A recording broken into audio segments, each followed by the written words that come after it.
Togo, traitement des malades mentaux au Togo. Progression du mal publié le 13 octobre 2022 par Miadjo. La question n'est pas fortuite, vu le débordement auquel fait face ce principal hôpital de traitement des malades mentaux au Togo. Débordement encore une fois constaté le 10 octobre 2022, à l'occasion de la célébration de la Journée internationale de la santé mentale, à travers le monde. Cette journée a été l'occasion pour les premiers responsables du Programme national des addictions aux produits psychoactifs, CNAP, de l'Handicap International I, de la Fédération togolaise des associations de personnes handicapées, FETAF, et de l'hôpital psychiatrique de Zébé, ANEO, d'échanger avec la presse. D'après nos confrères de Global Actu, les 4 personnalités ont déroulé tout sur la situation de la santé mentale au Togo. Il faut d'entrée dire qu'il n'y a pas d'études nationales sur la question. Cependant, de l'avis de certaines données scientifiques, la question des maladies mentales est une préoccupation de première heure.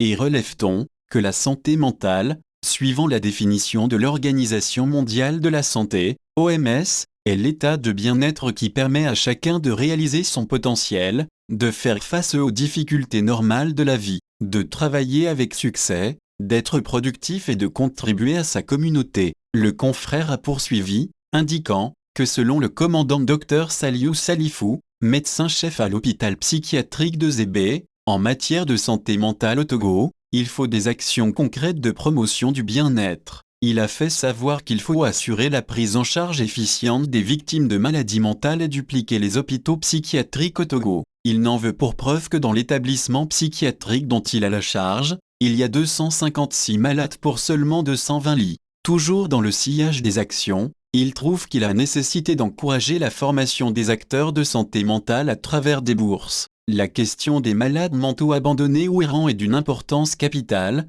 selon ce praticien. Il a fini avec l'idée de l'allocation pour les maladies mentales chroniques et handicapantes. Handicap International a commencé à aborder la question de la santé mentale au Togo en 2014 avec les détenus. Mais très vite, l'organisation s'est rendue compte que la problématique était d'une importance capitale. Très souvent quand on évoque la question de la santé mentale, on oublie le volet participation sociale et handicap. C'est pourquoi à chaque occasion, nous nous associons avec la FETAF pour que les gens puissent reconnaître le handicap psychosocial comme les autres types de handicap, a lancé Georges Atati, responsable pays pour I. Les personnes victimes de maladies mentales, toujours d'après Monsieur Atati, font l'objet d'une grande stigmatisation. Aujourd'hui, même dans la terminologie que nous utilisons pour désigner ces malades, sont stigmatisantes. Nous avons développé un fort volet de sensibilisation et de plaidoyer avec la FETAF. Si ces personnalités s'accordent à reconnaître qu'en vue d'une réponse nationale face aux problèmes de santé mentale,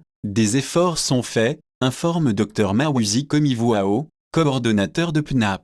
Le Togo a toujours fait face au fléau des maladies mentales avec la création de l'hôpital psychiatrique de Zébé en 1932, la mise en place d'un programme national de la santé mentale en 1994 et récemment en 2020 par la mise en place du programme national des addictions aux produits psychoactifs. Il s'agit selon les explications, d'un programme qui prend aussi en compte la santé mentale, la lutte contre le tabac, les addictions à la drogue et à l'alcool. On ose espérer que des actions diligentes seront déroulées pour permettre à ce principal hôpital psychiatrique du Togo faire mieux face au débordement.